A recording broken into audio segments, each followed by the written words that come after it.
உலகின் ஒளி நானே.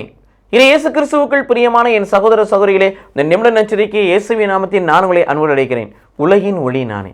ஆண்டவர் உலகின் ஒளியாக இருக்கிறார்.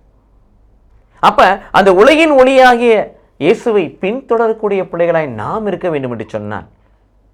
ஏன்னா நம்ம இதில் கூட வாசிக்கிறோம், யோவான் 8:12, நானே உலகின் ஒளி, என்னை பின் செல்பவன் இருளில் நடவான். அப்போ நம்ம பின் செல்லணும். பின் சென்றால் தான் நமக்கு என்ன அல்ல, இருள் கிடையாது.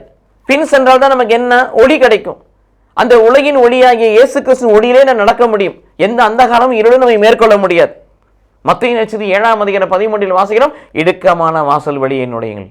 அப்போ அந்த ஒளியை பெற்றுக்கொள்ள, அந்த ஒளியில் பயணிக்க நாம் செல்லக்கூடிய வாசல் இடுக்கமான வாசலாக இருக்க வேண்டும்.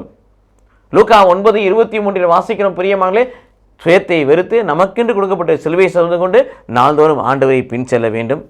எல்லாவற்றும் மேலாக திருப்பாடல் 119, 105 வாசிப்பது போல, இறைவா உம்முடைய வசனங்கள் என் கண்களுக்கு தீபமாய் நான் செல்லும் பாதைக்கு வெளிச்சமாக இருக்கு.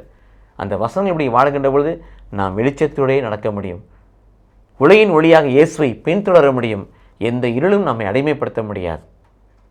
ஆக ஒளியின் மாந்தர்களாய் வாழ்வோம், ஒளியின் வழியிலே நடப்போம். கடவுள் நம்மை ஆசீர்வதிப்பாராக. ஆமென்.